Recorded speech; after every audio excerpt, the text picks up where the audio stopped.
Dan memang menurut beritanya, di tempat malam hari itu yang terbunuh langsung 48 orang, mati di tempat. Sedangkan yang masuk rumah sakit 800 orang. Sebagian luka ringan, sebagian luka menengah, sebagian luka kritis ya. Tapi begitu diberitakan bahwa laki-laki yang melakukan pembantaian ini namanya Stephen Paddock ya kan? Tiba-tiba berhenti pemberitaannya tentang pelakunya. Yang diberitakan adalah tentang korban-korbannya, Pak. Nggak lagi diomongin lagi pelaku.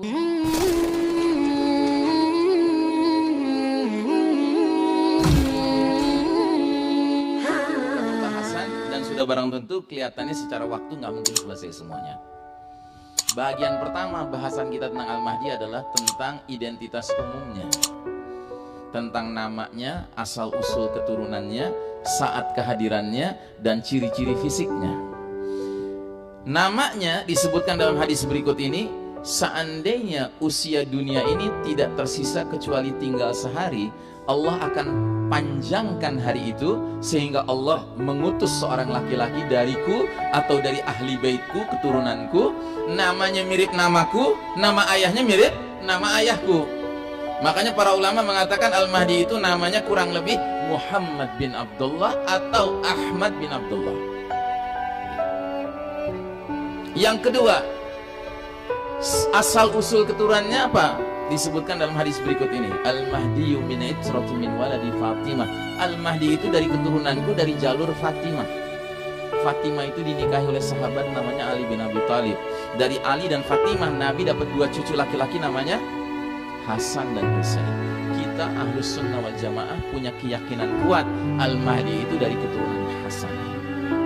Beda dengan kaum Syiah, mereka meyakini dari keturunan Husain. Kenapa? Karena Syiah itu agama yang mirip kayak agama Yahudi. Dia agama ras, Pak.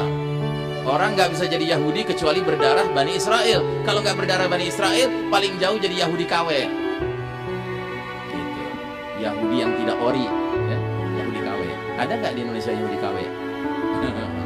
Nggak usah ditunjuk hidungnya. Kasihan. Mudah-mudahan dia bertobat sebelum kematian. Syiah juga begitu. Syiah itu kenapa lebih mengagungkan Husain daripada Hasan? Jarang kan kita dengar orang Syiah kalau ritual-ritualnya panggil-panggil ya Hasan, jarang kan? Yang dipanggil ya Husain, ya Husain. Kenapa? Karena Husain pernah menikahi seorang putri Persia.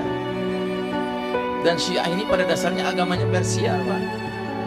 Jadi kalau orang tidak berdarah Persia, Pak, dia itu kalau menjadi Syiah KW, enggak ori. Makanya kalau Anda punya teman-teman yang ikut Syiah di sini, tanggal 10 Muharram ikut-ikut ritual bikin darah-darah di sana sini yang melukai dirinya, ajak bertobat. Sambil bilang gini, udah deh saudaraku, tobat deh, tinggalkan Syiah. Ente udah capek-capek berdarah-darah gitu, di mata mereka ente Syiah KW. Gitu. Mendingan tobat aja. Ente kan gak punya darah Persia kan? Gitu ya. Ya kan? Ente kan hidungnya pesek, Melayu gitu. Nah, baik. Itu bukan tema sentral kita, itu nyenggol aja gitu, ya kan? Biar kita ingat garis yang lurus yang mana gitu. Nah, jadi saudaraku rahimakumullah, yang berikutnya, hadirnya kapan Al-Mahdi itu? Al-Mahdi itu hadir di penghujung perjalanan dunia ini.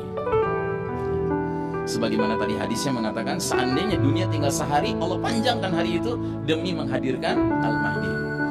Dan juga hadis tentang 5 babak perjalanan sejarah umat Islam, munculnya Al-Mahdi itu ketika kita berpindah dari babak keempat ke babak kelima. Ya. Kira-kira kalau kita nonton film jumlah babaknya 5, masuk babak kelima itu awal, tengah, menjelang akhir film, Pak. Ya akhir film lah babak kelima itu. Nah, jadi Al-Mahdi juga munculnya di ujung perjalanan dunia ini. Terus yang keempat, ciri-ciri fisik Al-Mahdi, kita nggak punya banyak dalil tentang itu. Dalil salah satunya yang kita ketahui adalah Al-Mahdi minni ajlal jabhati aqnal anfi. Al-Mahdi itu dari keturunanku, dahinya lebar, hidungnya mancung. Kita nggak punya banyak dalil tentang hal ini. Kalau kaum Syiah, hadis-hadis tentang ciri fisik Al-Mahdi banyak sekali. Sampai kalau ada orang ahli lukis mengumpulkan semua hadis itu, bisa sampai kelihatan wajahnya Al-Mahdi kayak apa. Kok bisa ya mereka banyak hadisnya? Karena orang Syiah biasa bikin hadis, Pak. Itu bukan rahasia lagi. Nah, baik, ini identitas umumnya Al-Mahdi. Tentunya kita tidak boleh mengandalkan ilmu kita sebatas identitas umum Al-Mahdi. Kalau kita cuma membatasi di sini, ya, terus pengajian ditutup, jangan-jangan nanti diantara bapak dan ibu pas pulang ke rumah nyari buku Telkom yang tebal itu, ya buku telepon tuh nomor-nomor telepon, Anda teleponin satu-satu orang yang namanya Abdullah. Anda tanya, punya anak namanya Muhammad? Oh begitu punya, wah ini Al-Mahdi. Konyol lah, ya kan? Atau Anda sibuk buka YouTube, cari Syekh Muhammad bin Abdullah, ya dengerin ceramahnya, menarik ceramahnya, dahinya lebar, hidungnya mancung, wah ini Al-Mahdi. Nggak usah, percuma, nggak usah itu kita lakukan. Kenapa? Karena jangankan kita, Pak, Al-Mahdi saja nggak tahu dirinya Al-Mahdi. Bagaimana lagi kita bisa tahu? Kenapa Allah bikin skenario Al-Mahdi itu nggak tahu dirinya Al-Mahdi? Karena kalau Al-Mahdi tahu dirinya Al-Mahdi, tentu orang lain juga tahu. Kalau orang lain tahu Al-Mahdi yang mana, tentu musuh Islam juga tahu. Kalau musuh Islam jauh-jauh hari sudah tahu Al-Mahdi yang mana, diapakan, Pak? Dibunuh. Untuk membuat Al-Mahdi itu terpelihara. Makanya nanti Al-Mahdi itu pertama kali dibayat oleh sejumlah orang yang kata Nabi mirip jumlah pasukan perang Badar, 313 orang, yang mereka semua sepakat, inilah laki-laki yang kita cari-cari itu. Inilah laki-laki yang akan jadi pemimpin umat Islam di akhir zaman, yang akan meredakan fitnah-fitnah yang sekarang terjadi. Mereka minta kepada laki-laki ini, ulurkan tanganmu biar kami bayat engkau. Laki-laki ini menolak dengan keras. Kenapa dia menolak dengan keras? Pertama, karena Al-Mahdi adalah orang beriman yang sejati.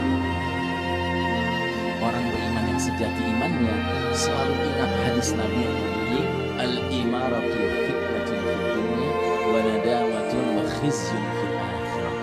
Posisi jabatan kepemimpinan itu merupakan potensi fitnah di dunia dan potensi penyesalan dan kehinaan di akhirat nanti. Jadi dia nggak punya ambisi kepemimpinan. Al-Mahdi itu nggak seperti kebanyakan orang zaman sekarang, Pak. Nggak layak mimpin, wajahnya muncul di semua pojok-pojok jalanan, Pak. Kita yang terpaksa ngelihat wajahnya, gitu loh, ya kan? Bukan dianya yang kepaksa jadi pemimpin, kitanya yang kepaksa ngelihat dia, sampai temehek-mehek kata orang Betawi. Itu satu alasannya. Alasan kedua, kenapa Al-Mahdi mesti dibayat paksa? Karena Al-Mahdi nggak tahu dirinya Al-Mahdi. Dia nggak tahu. Terus gimana 313 orang ini tahu? Nah itulah, Allah punya skenario menanamkan taufik ke dalam hati mereka untuk bersepakat inilah laki-laki yang ditunjuk. Makanya skenario pembayatan Al-Mahdi nggak bisa dibikin film pura-puranya, pencitraan tuh nggak bisa. Nggak ada pencitraan pembayatan Al-Mahdi. Dia pasti bentuk natural, alamiah, nggak bisa dikarang-karang. Ya kayak dulu kan tahun 1981 ada siapa namanya Juhaimah, ya, Juhaimah yang pakai senjata masuk dengan beberapa orang lainnya, terus kemudian mengatakan inilah Al-Mahdi. Dia tunjuk seorang laki-laki namanya Muhammad Abdullah Al-Qutaibi, terus dibayat, ya kan? Nah, ternyata setelah pembayatan itu nggak ada pasukan yang ngejar-ngejar dari arah Syam. Padahal kan begitu riwayatnya mengatakan setelah Al-Mahdi dibayat ada pasukan dari Syam mengejar-ngejar, tiba-tiba antara Mekah dan Madinah pasukan ini dibenamkan Allah ke dalam bumi. Nggak ada itu. Makanya akhirnya tentara-tentara dan polisi Saudi masuk ke dalam rangsek. Tadinya mereka khawatir juga, jangan-jangan ini benar-benar Al-Mahdi. Tapi karena nggak ada setelah itu berita pasukan tenggelam, ya kan, maka akhirnya diringkus mereka. Jadi ini nggak bisa dibikin skenarionya, Pak. Nggak bisa. Ini sepenuhnya skenario Allah Subhanahu wa Ta'ala. Baik, bagian pertama sudah selesai, sekarang bagian kedua. Apa peristiwa-peristiwa yang mendahului hadirnya Al-Mahdi? Yang kalau kita sudah lihat peristiwa-peristiwa ini, oh berarti kemunculan Al-Mahdi tampaknya sudah nggak lama lagi. Yang pertama, merajalelanya kezaliman di seluruh dunia. Dan ini sudah kita bicarakan barusan, ya. Hadisnya, aku kabarkan berita gembira mengenai Al-Mahdi yang diutus ke tengah umatku ketika banyak terjadi perselisihan antar manusia, banyak gempa-gempa. Al-Mahdi akan penuhi bumi secara merata dengan keadilan dan kejujuran, sebagaimana bumi sebelumnya dipenuhi secara merata dengan kesewenang-wenangan dan kezaliman. Hari ini kezaliman sudah merata. Kemudian yang kedua, ciri sebelum Al-Mahdi hadir adalah merebaknya fitnah Duhaimah. Duhaimah itu artinya gelap pekat. Keterangan hadisnya sebagai berikut. Kemudian datanglah fitnah Duhaimah, fitnah gelap dan pekat, yang cirinya satu, tidak meninggalkan seorang pun dari umat ini kecuali akan menampar dampaknya. Jadi fitnah Duhaimah ini skalanya skala mendunia, Pak. Bukan terjadi di negeri tertentu, tidak, di seluruh dunia. Sehingga semua muslim akan kena efeknya, tamparannya. Bahasa hadisnya itu latmah, ya, tamparan. Yang kedua, cirinya, kalau ada berita yang mengatakan fitnah itu sudah berakhir, justru kenyataannya fitnah itu semakin meluas, semakin melebar. Sehingga kata Syekh Mubayyad dalam kitabnya, fitnah Duhaimah itu kayak gelombang, kadang meninggi, kadang dia menurun. Kalau dia sedang meninggi, orang merasakan, wah, fitnah ini masih berulang. Tapi begitu dia menurun, orang sampai mengatakan, udah nggak diomongin lagi itu loh fitnah itu, karena dianggap sudah berlalu. Maka Syekh Mubayyad menduga kuat, jangan-jangan fitnah Duhaimah ini adalah proyek yang disebut dengan Global War on Terror, perang global terhadap teror, yang hakikatnya Global War on Muslims. Kenapa? Karena hari ini tindakan terorisme kalau dikerjakan oleh orang yang memang muslim, pasti media massa mengatakan itu terorisme. Tapi kalau yang mengerjakannya bukan muslim, nggak disebut terorisme. Dan memang sifat dari kegiatan terorisme ini kan kadang-kadang muncul, kadang-kadang tenggelam, gitu kan? Ya. Munculnya kapan? Kalau lagi ada duitnya. Gitu. Tenggelamnya kapan? Ketika dananya lagi habis. Bukti nyatanya apa? Kejadian tahun 2017 bulan Oktober di sebuah kota bernama Las Vegas di Amerika. Ada kejadian apa di bulan Oktober tahun 2017? Ada kejadian seorang menyewa kamar hotel yang menghadap ke lapangan terbuka, ya.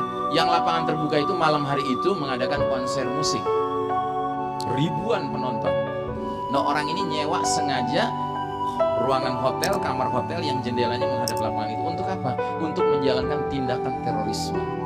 Dia sudah kumpulkan 19 bedil, Pak, senapan, yang semuanya sudah dimodifikasi jadi machine gun, jadi senapan mesin, Pak.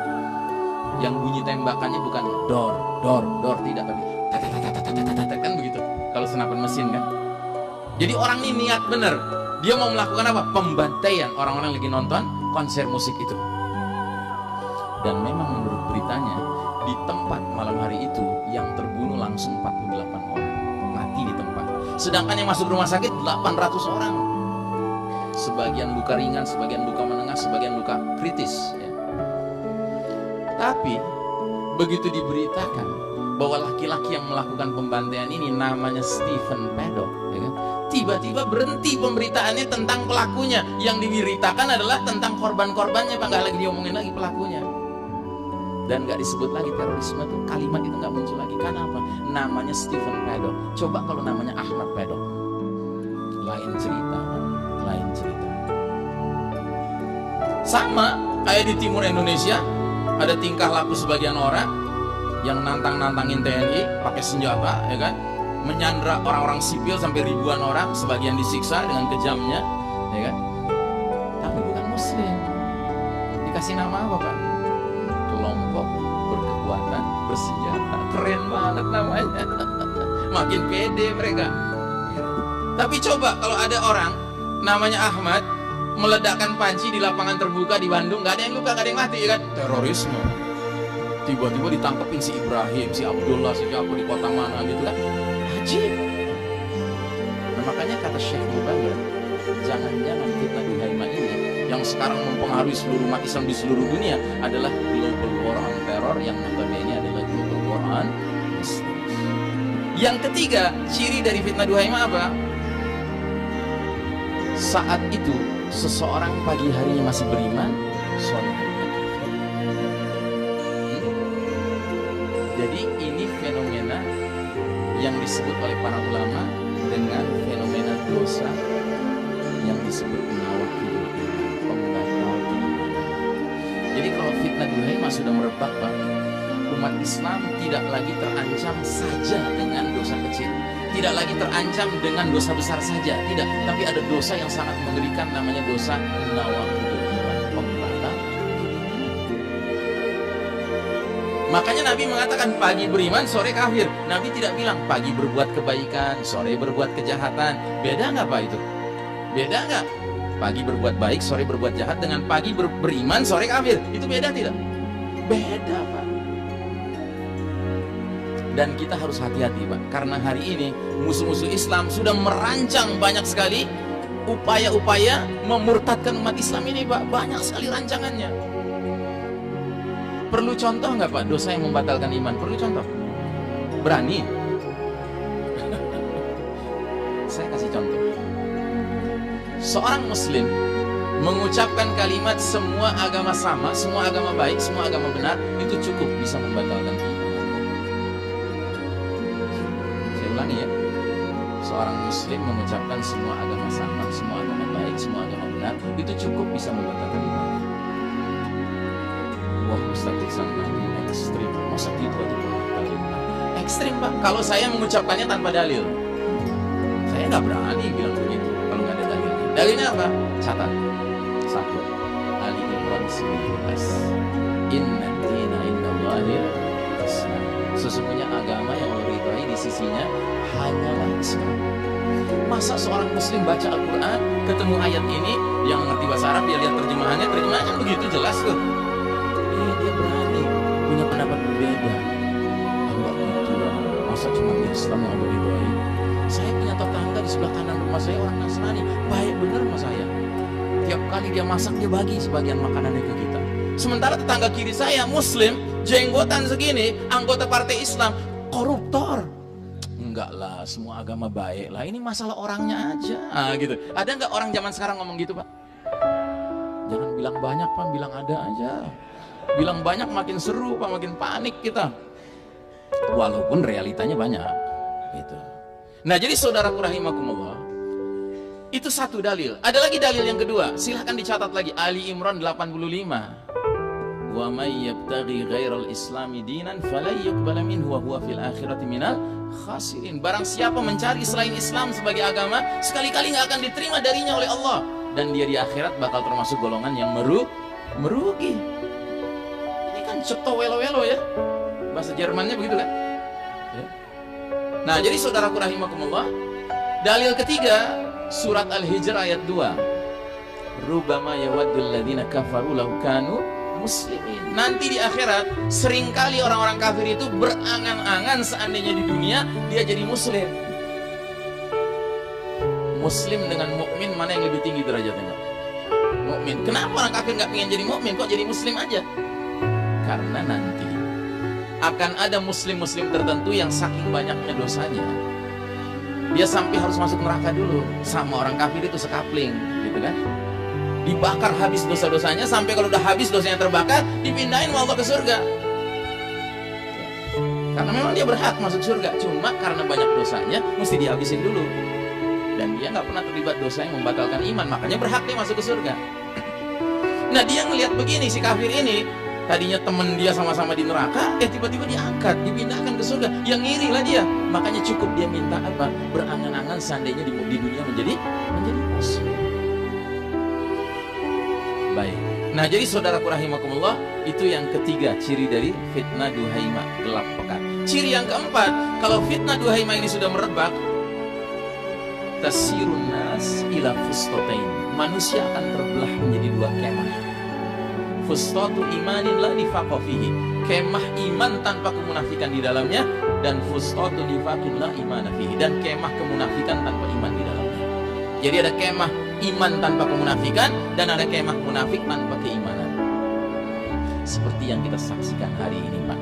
Makin hari orang-orang yang benar imannya makin berdekat kepada sesama orang yang benar imannya, ngumpul di kajian, hadir ke masjid, meramaikan kegiatan-kegiatan keislaman. Sementara mereka-mereka yang muslim ala kadarnya, ya, yang masih doyan dugem, dunia gemerlap, nyari teman muslim yang kayak gitu juga. Akhirnya teman muslim yang kayak gitu akrabnya sama orang kafir, akhirnya akrab sama orang kafir. Jadilah dia orang munafik tanpa keimanan barang sedikit pun. Nauzubillah. Ini yang terjadi sekarang kan.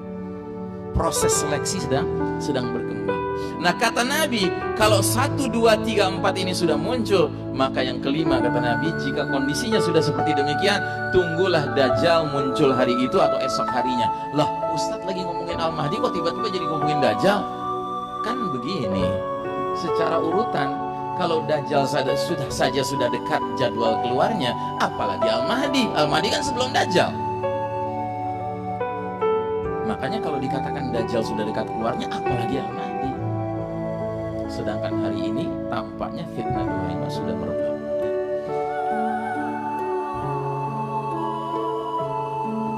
Yang berikutnya, tanda menjelang Al-Mahdi muncul, terbunuhnya nafsun zakiyah, terbunuhnya jiwa yang suci. Ada dua pendapat tentang terbunuhnya jiwa yang suci. Ada pendapat yang mengatakan sudah terbunuh, ada yang berpendapat belum terbunuh. Kita lihat hadisnya. Bahwasanya Al-Mahdi tidak akan muncul sampai dibunuhnya nafsun zakiyah, jiwa yang suci. Ketika jiwa yang suci itu terbunuh, maka murkalah kepada para pembunuh itu siapa saja yang ada di langit dan siapa saja yang ada di bumi. Nah, mereka yang mengatakan sudah terbunuh menyebutkan beberapa kandidat. Kandidat pertama, sosok terbunuhnya Abdullah Azzam. Pernah dengar nama itu, Pak? Abdullah Azzam itu orang Palestina. Jauh-jauh dari Palestina dia pergi ke Afghanistan karena mendengar negeri Afghanistan yang terbelakang peradabannya itu diserbu sama tentara-tentara beruang merah Soviet yang merupakan salah satu negara adikuasa. Maka dia terus dengar rakyat Afghanistan yang walaupun terbelakang itu langsung angkat senjata dengan segala keterbatasan persenjataannya melawan tentara-tentara Soviet itu. Maka sebagai saudara Muslim dia terpanggil. Dia ingin ngecek ini jihadnya syar'i enggak. Berangkatlah dia ke Afghanistan bersama-sama bahu-membahu dengan mujahidin Afghanistan. Dia perang lawan komunis Soviet dan dia temukan ini jihadnya syar'i. Setelah itu apa yang dia kerjakan? Dia keliling satu negeri Arab ke negeri Arab lainnya, ceramah, ngajak pemuda-pemuda berangkat ikut ke jihad ke Afghanistan. Dan ternyata hasil ajakannya, Pak, menyebabkan pemuda-pemuda dari aneka bangsa berdatangan ke Afghanistan, Pak. Dan kita tahu jalan ceritanya, ujung akhirnya mujahidin berhasil memenangkan pertarungan kan melawan Soviet itu. Terusirlah komunis dari Afghanistan. Masya Allah. Kira-kira perbuatan Abdullah Azzam ada yang benci nggak? Banyak. Makanya pada suatu hari Jumat pagi hari, habis membaca surat Al-Kahfi bersama dua anaknya Muhammad dan Ibrahim bin Abdullah bin Hasan, berangkat ke masjid mau khutbah Jumat. Ternyata mobil yang mereka kendarai di bawahnya sudah ditempel bom yang dinyalakannya secara jarak jauh pakai remote control. Maka terbunuh jiwa yang suci. Karena dari Abdullah Azzam inilah berkibarnya jihad fisik pertama kali di era modern yang melibatkan kaum muslimin dari banyak sekali negara, bukan hanya Afghanistan, dari Arab juga banyak Arab, Pak, yang Saudinya, yang Kuwaitnya, yang Mesirnya, termasuk orang-orang dari Filipina, dari Indonesia, dari Malaysia berdatangan, Pak. Subhanallah. Ya. Itu pendapat yang mengatakan sudah terbunuh kandidat nomor 1. Ada kandidat nomor 2, ada yang bilang oh bukan Abdullah Azzam, tapi Ahmad Yasin. Pernah dengar nama itu? Ya, pejuang dari Palestina juga. Seorang laki-laki yang sudah berumur yang nggak bisa berbuat apa-apa karena dia harus naik kursi roda. Bahkan dia ngedorong sendiri, rodanya nggak bisa karena tangannya lumpuh semuanya. Cuma mukanya saja yang bisa bergerak, kepalanya. Dan kalau sudah ceramah, Pak, pemuda-pemuda Palestina itu kebakar jihadnya. Makanya dia keluar masuk penjara Zionis Israel itu sudah berkali-kali, berlangganan. Nah, Zionis itu menyangka kalau dia sudah di penjara nanti keluar dia berhenti, nggak ngomong lagi. Ngomong lagi, Pak, terus saja gitu. Ya. Dia sudah mentalak 3 dunia dari hatinya. Nah, akhirnya karena Israel nggak tahan dengan kelakuannya, maka pada suatu pagi habis sholat subuh keluar dari masjid dirudal, Pak. Orang yang lumpuh total dirudal, Pak. Makanya orang mengatakan jangan-jangan Ahmad Yasin ini nafsun zakiyah. Ada lagi yang berpendapat lain lagi, bukan Abdullah Azzam, bukan Ahmad Yasin, tapi Usama bin Laden.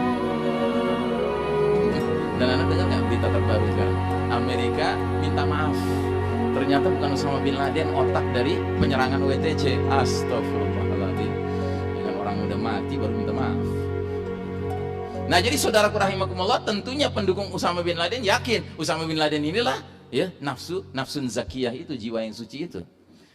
Nah, sementara pendapat yang kedua mengatakan belum terbunuh. Bukan Abdullah Azzam, bukan Ahmad Yasin, bukan Usama bin Laden. Tapi ada yang menduga kalau Zakir Naik terbunuh, itu nafsun zakiyah. Ya.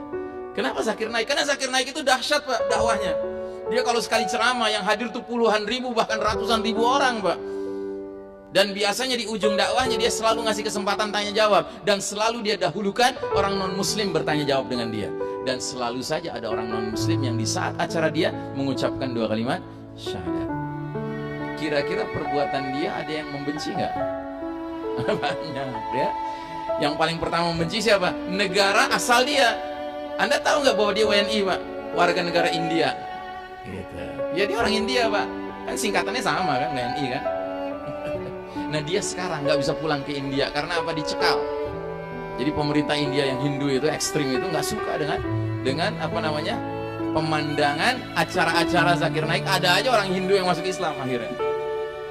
Sekarang dia tinggalnya di Malaysia. Wallahu alam. Ada yang berpendapat ini barangkali nafsu zakiyah dan dia belum terbunuh. Jadi tolong dipantau baik-baik ya. Yang berikutnya, terjadinya kejadian-kejadian alam yang besar mendahului munculnya Al-Mahdi. Dan tadi sudah kita bahas, kejadian alam itu apa? Dukhan. Kejadian alam itu apa? Khasaf, pembenaman di timur, pembenaman di barat, ya kan? Mendahului sebelum Al-Mahdi muncul. Makanya dalil-dalil tentang hal ini perlu kita dengar juga. Dalam sebuah hadis, bukan hadis ya, ini athar dari Ali bin Abdullah bin Abbas, anaknya Ibnu Abbas, namanya Ali. Dia mengatakan Al-Mahdi tidak akan keluar sampai muncul satu tanda bersama matahari. Maksudnya tanda dari langit ya.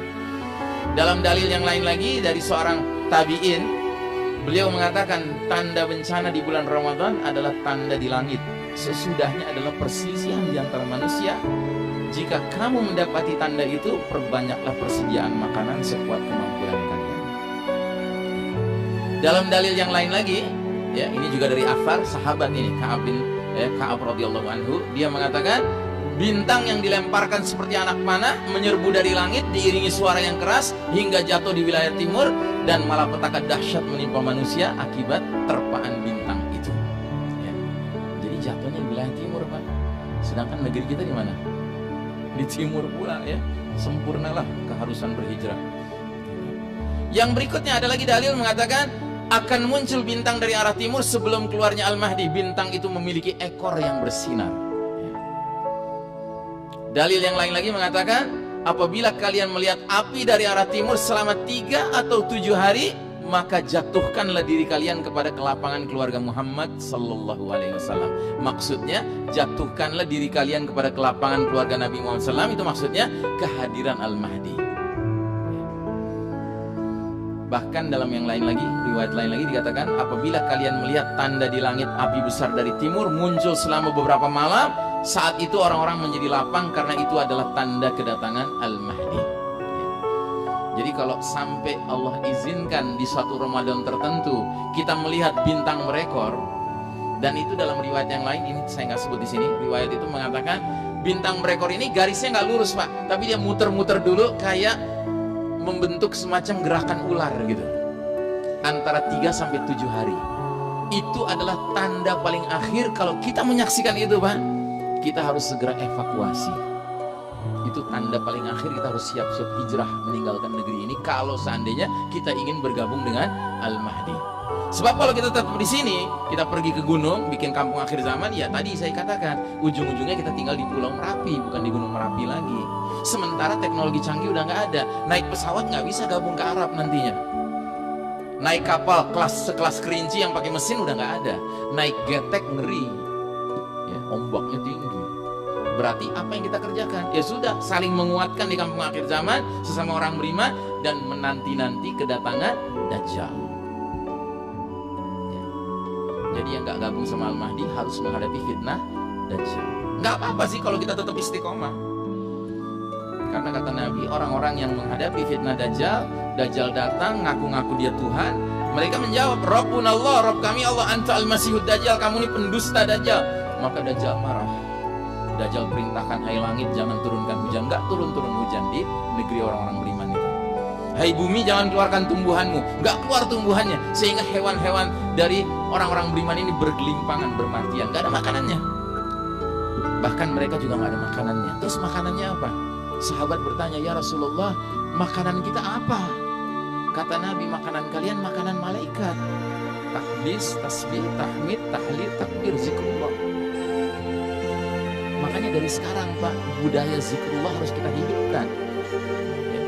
Hidupkan hidupkan wirid pagi, hidupkan wirid sore, hidupkan bacaan-bacaan keluar masuk rumah, pakai baju, lepas baju, keluar masuk kamar mandi, hidupkan. Karena nanti akan tiba harinya kalau nggak ada makanan di zaman Dajjal sudah muncul, ya makanan kita sih keluar. Nah, orang-orang yang nggak pernah latihan dari sekarang, nanti kalau menghadapi itu, dia datang ke kita, dia bilang, ya akhi, nggak ada makanan, gimana? Ya kan Nabi bilang, zikir. Gila kamu, udah lapar suruh zikir. Nah, itu. Karena nggak pernah latihan. Nah, jadi saudaraku rahimakumullah, nggak apa-apa kalau orang beriman menghadapi fitnah Dajjal, dia istiqomah, apa yang terjadi? Dia akan mendapat kemuliaan di sisi Allah. Sampai nanti Dajjal dibunuh sama Isa alaihissalam, Isa alaihissalam akan mendatangi orang-orang ini, diusap wajah-wajah mereka, bahkan dikasih tahu tingkatan mereka di surga. Masih hidup di dunia sudah dikasih tahu tempat di surga. Kenapa? Karena lulus menghadapi ujian paling berat, yaitu Dajjal. Jadi silahkan mau pilih yang mana? Mau pilih kita ngadepin Dajjal atau kita gabung sama Al-Mahdi? Ya, nah di sini perlu kecerdasan untuk jadwal hijrahnya kapan. Jangan terlambat, keburu teknologi sudah nggak ada, kita masih di sini ngendon, ya kan? Berhenti, nggak bisa kemana-mana. Nggak apa-apa ngadepin Dajjal. Cuma kalau bicara idealnya sih pinginnya gabung sama Al-Mahdi. Ikut piknik sama Al-Mahdi. Pikniknya orang beriman apa? Jihad fisabilillah. Ya. Baik, nah jadi saudaraku rahimakumullah, itu tanda sebelum Al-Mahdi, yaitu peristiwa-peristiwa alam yang dahsyat, ya. Ya. Kemudian ada lagi tanda lain, munculnya Taifah Mansur, ya. Kelompok-kelompok perlawanan Islam kepada kelompok yang zalim, dan kelompok-kelompok ini meraih kemenangan, pertolongan dari Allah Ta'ala. Sejak kapan Taifah Mansura ini muncul? Sejak jihad di Afghanistan. Sejak jihad di Afghanistan, Pak, muncullah jihad di Bosnia, muncullah intifada di Palestina, muncullah jihad di Chechnya, muncullah jihad di Kashmir, muncullah jihad di Somalia, di Sudan, di Yaman. Masya Allah, Pak, sekarang ini sebenarnya Taifah Mansura bermunculan. Sebagian ada yang meraih kemenangan, sebagian ada yang kekalahan. Tetapi yang penting umat ini sudah mulai menunjukkan perlawanannya, sekalipun terbatas senjata mereka. Nah, kita husnuzon kepada Allah Ta'ala bahwa kemunculan Al-Mahdi akan merajut semua Taifah-Taifah itu di bawah kepemimpinan Amirul Mukminin fi akhir zaman. Ya, hadisnya sebagai berikut: akan selalu ada segolongan dari umatku yang berdiri tegak di atas al-haq, kebenaran, tidak dapat memudaratkan mereka siapapun yang berusaha menyelisihi mereka hingga datangnya perkara Allah. Datangnya perkara Allah ada dua makna. Kemungkinan pertama maknanya hingga datangnya Al-Mahdi atau hingga turunnya Isa alaihissalam. Terus yang berikutnya apa? Munculnya gunung emas dari sungai Yufrat. Sungai Yufrat itu sungai yang mengalir melewati Irak dan Suriah. Hadisnya berbunyi sebagai berikut: kiamat tidak akan terjadi sampai sungai Yufrat menguap, menyingkapkan emas dari gunung. Orang-orang berperang memperebutkan emas itu. Setiap 100 orang, 99 diantaranya mati terbunuh. Dan setiap orang diantara mereka berkata kepada dirinya sendiri, siapa tahu akulah yang akan mendapatkan emas itu. Nah, pertanyaannya, apakah peristiwa ini sudah terjadi sekarang? Tergantung penafsiran. Kalau penafsiran emasnya itu emas sebenarnya, sekarang belum terjadi. Boleh jadi dia baru terjadi nanti kalau sudah ada hantaman keras dari langit, ya, sehingga permukaan bumi dan bawahnya itu bergeser. Tahu-tahu ada emas di balik sungai Yufrat. Tapi kalau penafsirannya emas ini adalah emas hitam, yang berarti apa? Minyak. Hari ini the best crude oil in the world is from Syria and Iraq. Ya, minyak terbaik hari ini datangnya dari Suriah dan Irak. Maka nggak heran kalau kekuatan-kekuatan besar dunia berdatangan ke sana sekarang, kan? Amerika, Rusia, Cina ada di sana semua. Mungkin mereka ingin memperebutkan emas hitam. Kalau itu maknanya. Wallahu a'lam bishawab. Nah, terus kemudian tanda satu lagi, Al-Mahdi akan muncul jika perselisihan di antara manusia sudah menjadi-jadi. Kira-kira hari ini perselisihan antar manusia sudah hebat belum, Mbak? Sudah hebat, ya. Hadisnya hadis yang sama yang sebelumnya sudah kita perlihatkan. Kukabarkan berita gembira kehadiran Al-Mahdi di tengah umat ini ketika banyak terjadi perselisihan antar manusia. Hari ini perselisihan antar manusia sudah sampai ke tingkat yang mengkhawatirkan. Bukan hanya antara muslim dan kafir yang berselisih, antar sesama muslim berselisih, antar ormas Islam berselisih, antar pengajian Islam berselisih, antar faksi mujahidin di medan jihad berselisih. Ya, sudah lengkap, Pak, sebenarnya. Ya. Nah, Yang berikutnya, bahagian yang terakhir adalah peristiwa-peristiwa yang menyertai hadirnya Al-Mahdi. Namun karena waktu, saya terpaksa sampai sini saja, Pak.